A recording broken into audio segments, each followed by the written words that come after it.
night outside, but boy, is it fun in here.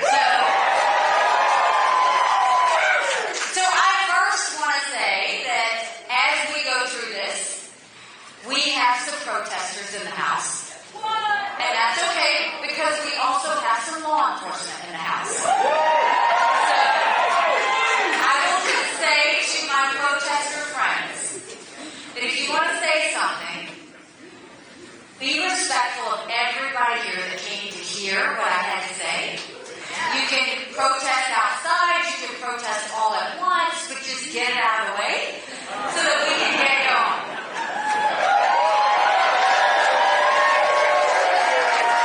So I announced over a year ago, we had 14 people in the race. We defeated a dozen of the fellas.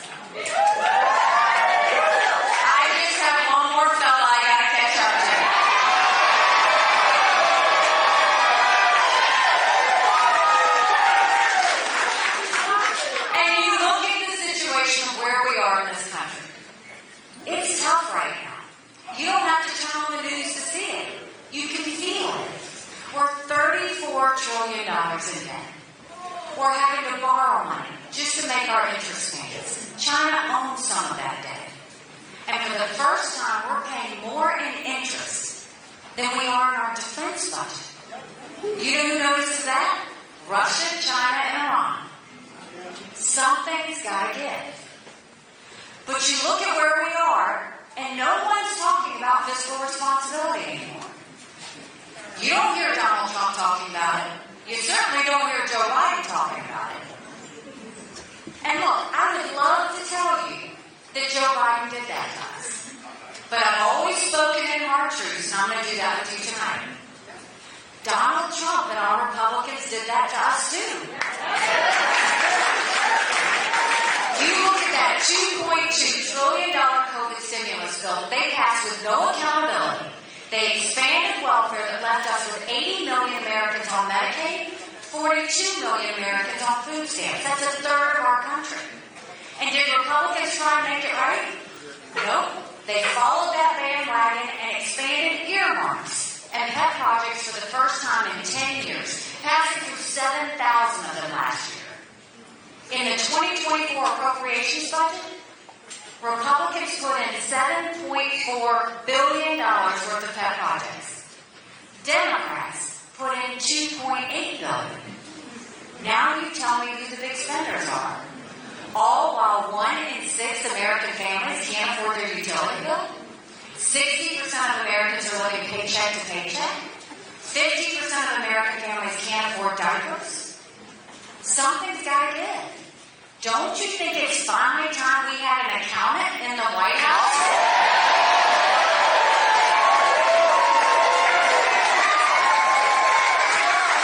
So how do we go about fixing the economy? The first thing we do is we claw back the $100 billion of unspent COVID dollars that are still sitting out there. Instead of 87,000 IRS agents going after middle America, we go after the hundreds of billions of dollars of COVID fraud. One out of every $7 was spent projects. If 80% of our budget is interest, quit borrowing. Cut out the credit cards. You have to balance a budget every day. I had to balance a budget as governor. Why is Congress the only group that refuses to balance a budget? We'll stop the spending, we'll stop the borrowing, we'll eliminate the pet projects, and I will veto any spending bill that doesn't take us back to pre-COVID levels. That will take us trillions. And then we'll take as many federal programs as we can and send them down to the state level. That will dramatically reduce the size of the federal government, but it will empower people on the ground. Think education, think healthcare, think welfare, think mental health. If we cut those strings and send the resources down, then every state can handle it their own way as opposed to a Washington bureaucrat deciding how to spend. And then I think we need to open up the middle class. We're watching the rich get richer and the poor get poorer. That's why we're going to cut taxes on the middle class and simplify the practice. We're going to eliminate the federal gas and diesel tax in this country. And we're going to make small business tax cuts permanent.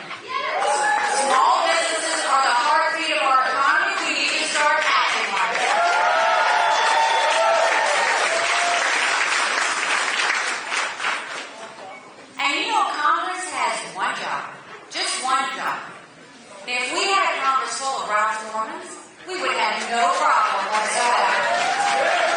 Because Ralph fights for every single dollar every single day. But Congress has one job, and that's to give us a budget on time. If you saw the news today, that was difficult, right? Do you know they've only given us a budget on time 4 times in 40 years? 4 times in 40 years. You know what I have to say about that? You don't give us a budget on time, you don't get paid. Here.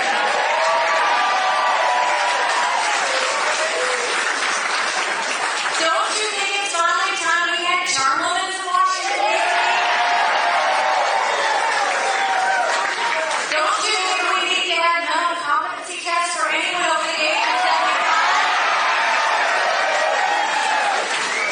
Now, I want to make it clear. I'm not being disrespectful when I say that. We all know people over 75 who can run circles around us. And then we know Joe Biden. Congress has become the most privileged nursing home in the country.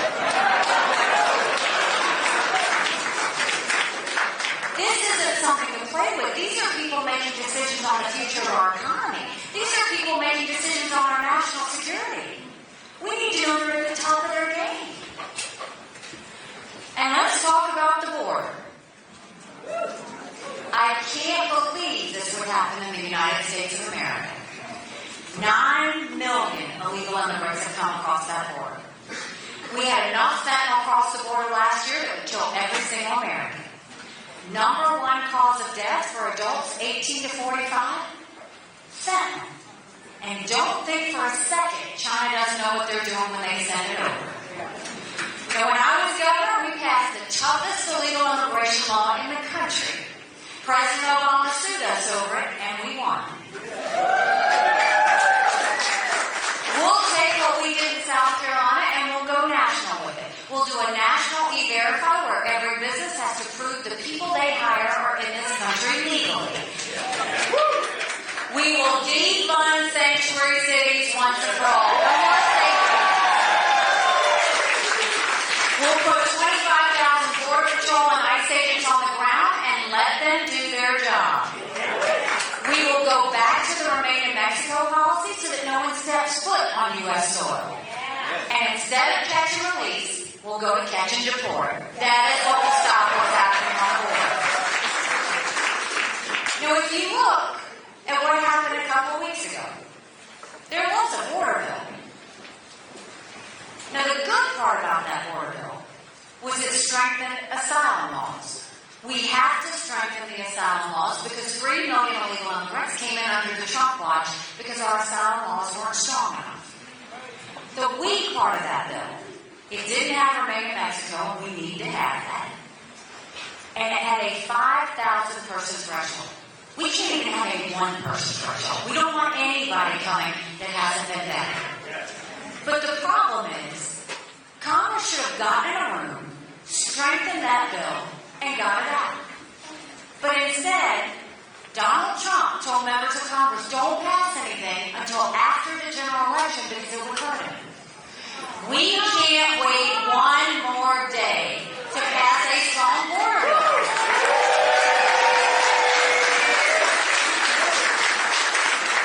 Congress needs to get in a room and figure it out, and Trump needs to stay out of it.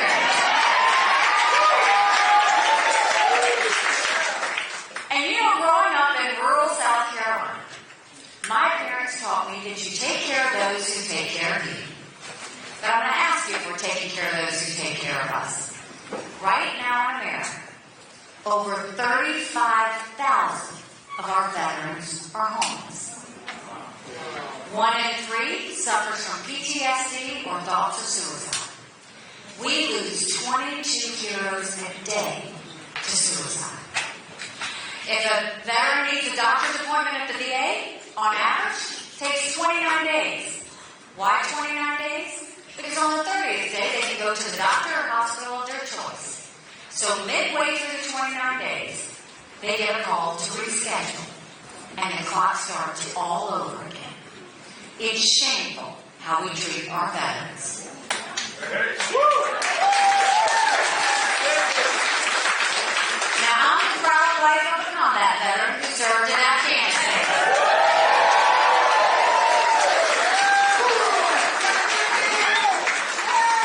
When Michael came home to us, that was a lot of prayers answered.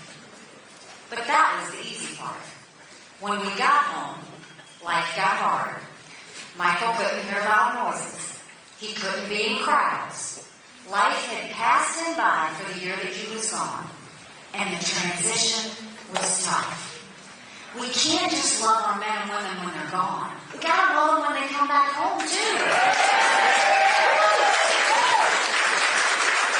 We need to do more than just a 2-week transition. We need to take care of them for the long haul. That's why we need to do telehealth so they can get the mental health care they need right when they need it.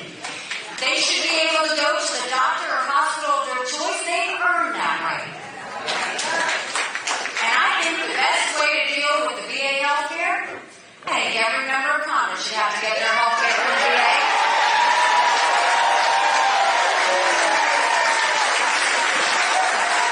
You watch how fast that gets fixed. It will be the best health care you've ever seen, guaranteed. And speaking of the military, let's talk about national security. The world is on fire, literally. We have a war in Europe. We have a war in the Middle East. We've got North Korea testing intercontinental ballistic missiles capable of hitting the U.S. We've got China doing cyber attacks on our infrastructure. And we now have Russia blinding satellites, so we can't see what they're doing. But make no mistake, none of this would have happened had we not had that debacle in Afghanistan. The idea that Michael and his military brothers and sisters who served there had to watch us leave Bagram Air Force Base in the middle of the night without telling our allies who stood shoulder to shoulder with us for decades because we asked them to be there. Think about what that said to our friends. More importantly, think about what that said to our enemies. Now is the time, more than ever, that we need a leader with moral clarity. We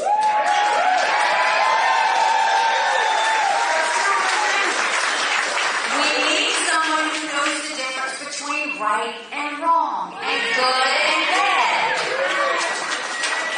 You don't need someone like Donald Trump, who 2 weeks ago said that he would encourage Putin to invade our allies.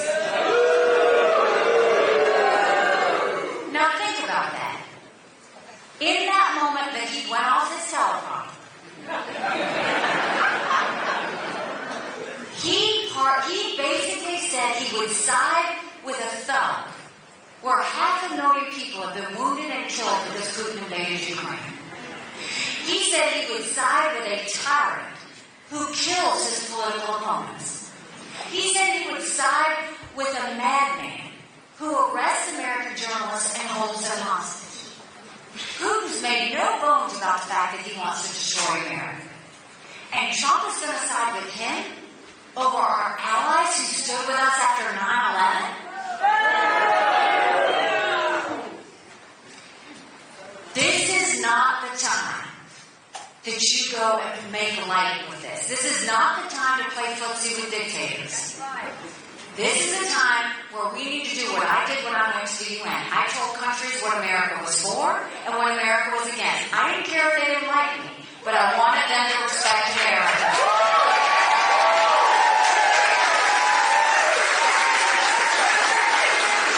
And I'll say this too. America can never be so arrogant to think that we don't need friends. But you have to be a friend to get a friend. The number one job of a president is to prevent war. The number one job of a president is to protect Americans. That's it. You can't protect Americans and prevent wars if you go put your head in the sand like Joe Biden, or if you go hide out and say you don't need friends like Donald Trump. Neither one of those works. You do it by building alliances. You do it by showing strength. The reason our alliances intimidate enemies is because it's more of us than they are of them. If we go and become one, it's going to turn the other way around. Russia, China, and Iran are in an unholy alliance. They are bound together in their hatred hatred of freedom, of democracy, and more than that, the United States of America. And we need to make sure that we show them what real strength looks like.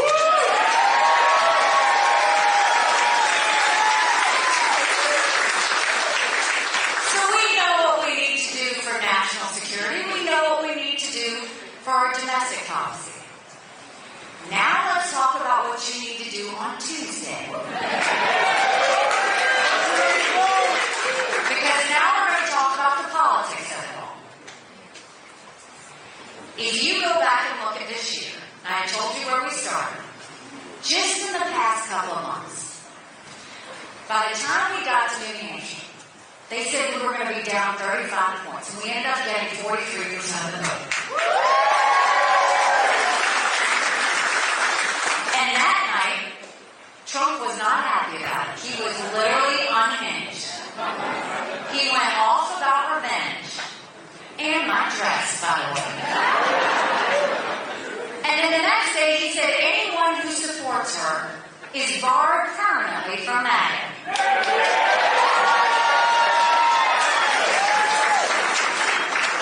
But think about that. If you're running for president of the United States, your job is to bring people in, not push people out of your club.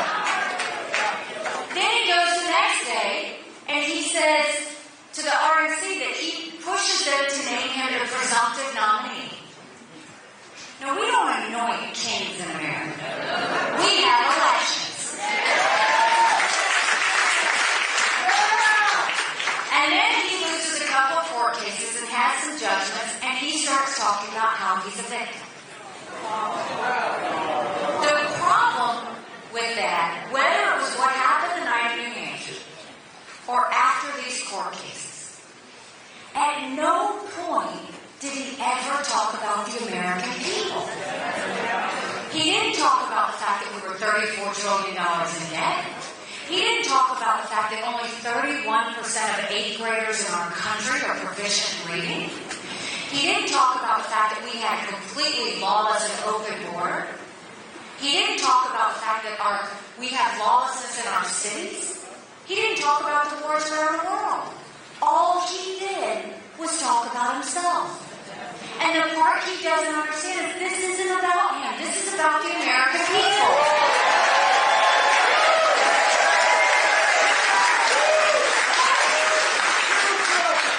And this is the reason that he can't win the general election. You look. Did he win the early states? I'll give him that. He did. But did you notice he did not get 30 to 40% in any of those states? That's not a small number. There's a lot of us. And I will tell you this. If you don't think you need that 30 or 40% of us, you are showing exactly why you're going to lose a general election.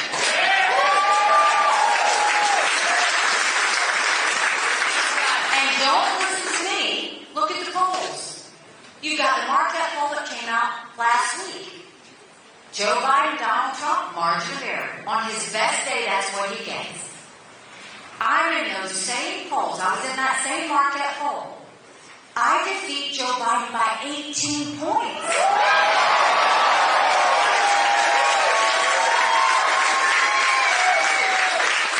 Do you know what that means? That's bigger than the presidency. That's House, that's Senate, that's governorship, that's school boards. That's really getting our country back on track. But more than that, you win with double digits. That means we're going into D.C. with a mandate to stop the wasteful spending and get our economy back on track. A mandate to get our kids reading again and go back to the basics in education. A mandate to secure our borders with no more excuses. A mandate for law and order back in our cities. And a mandate for a strong America that prevents wars that we can be proud of. Don't you want that?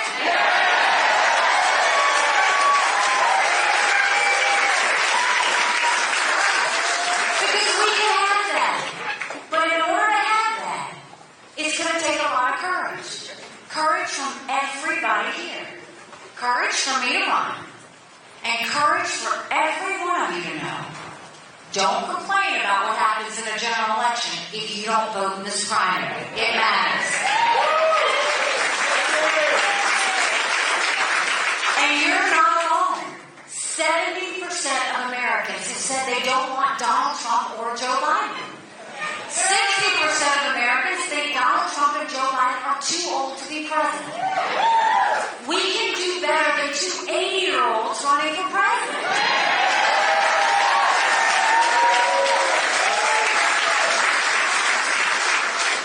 We need someone who can put in 8 years, day and night, focus on the solutions of tomorrow, not the negativity, not the baggage, not the vendettas, just results for the American people. That's what we need.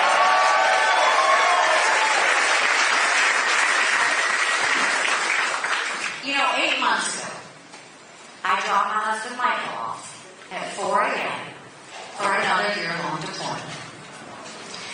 And I watched him and 230 soldiers pick up their 2 duffel bags of belongings to go to a country they'd never been, all in the name of protecting America.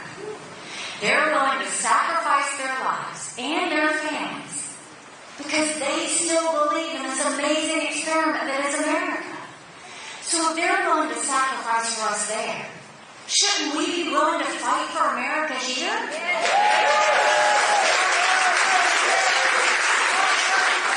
Because we have a country to save. But this comes down to the fact that on Tuesday, people will decide, do they want more of the same or something new? But it's also looking at the fact, where is the Republican Party going? Because I want to see our country go in the direction of fiscal discipline, small government, more money in people's pockets than up in D.C. But the Republican Party under Donald Trump doesn't look like that. He put us $8 trillion in debt in just 4 years, more than any other president. He claims it was COVID that was less than 20%. He didn't shrink government, he grew government. He didn't clean out the agencies and get rid of the politics, he let it spread. And now he complains about it. And then you look at that national security. They've left the idea of peace through strength. And he wants to be all about us, America, standing alone. And then you look at what's happened with the party structure. The RNC was supposed to be about winning seats up and down the ticket. Now, before the primary is over, Donald Trump has taken the RNC. He's putting his daughter-in-law's head. He's putting his campaign manager to run it. And they have made it very clear that it's no longer about any other races. It's just about Donald Trump. Now, he has used $60 million of his campaign contributions for his own personal court cases. This move is a way for him to use the RNC now as his legal slush fund. There is a resolution that has been put down that says the RNC cannot use money on legal fees. It is going to be voted on. I have told all of our press friends in the back that they need to show that vote on the record. You have 3 people in North Carolina that represent you.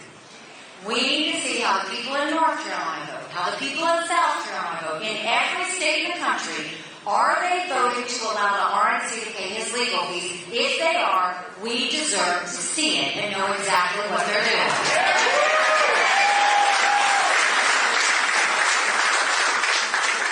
But the media's been trying to figure out why I'm doing this. I mean, they're like obsessed with why does she keep fighting? Why does she keep doing this? I think I've pretty much proven I'm not trying to be vice president, right?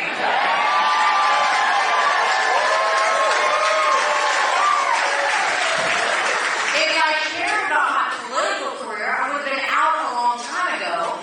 That's not what it is. I'm doing this for my kids. I'm doing this for your kids and your grandkids.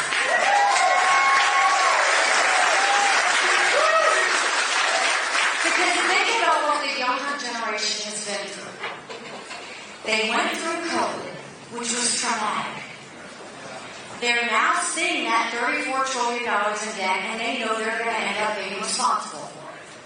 They don't know how they're going to find a job. They don't know whether they're going to be able to make ends meet. They don't think they're ever going to be able to afford a home.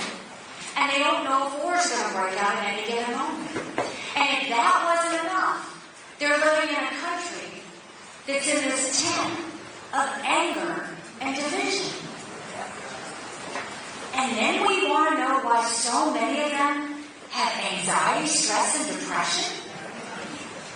What do you expect? They deserve to know what normal feels like.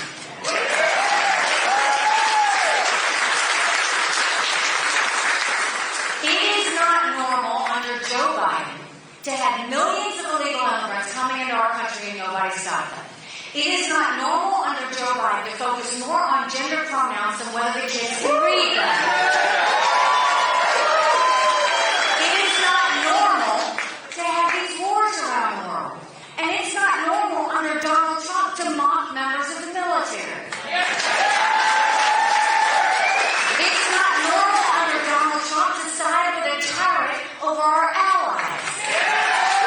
It's not normal for a presidential candidate to spend millions of dollars on his personal court cases.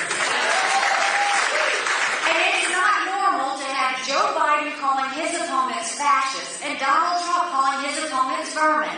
None of that is normal. The direction we want to go is, can you imagine a country where we could sit down at the dinner table and not have a political fight? Can you imagine a country where you can go to work and say what you think and not worry about being demoted? Can you imagine a country where we can strongly disagree without hating each other? That's the direction we want America to go.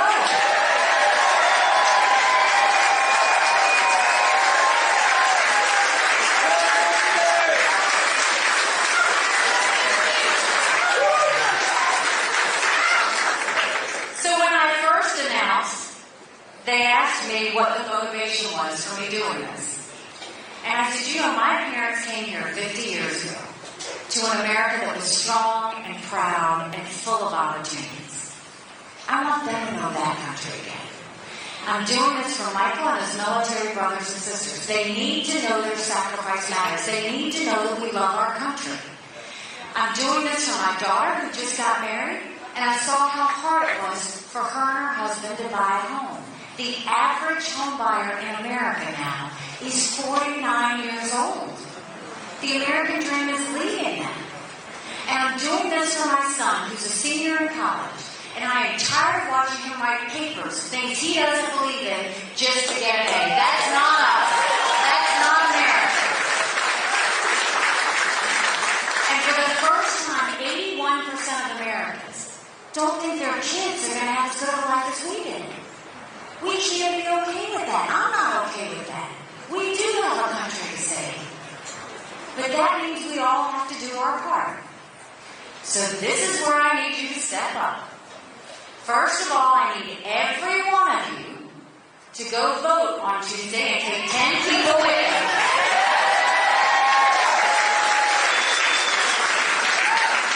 I need you to take a yard sign, and if you can't put a yard sign in your yard, put it in the back of your car. I need you to make sure you email, text, and call everybody you know and tell them the importance of voting in this election. You would be shocked at how many of your friends and family are only general election voters. And I want you to give them a message from me. In a general election, you're given a choice. In a primary, we make our choice. This is the time to make our choice. So North Carolina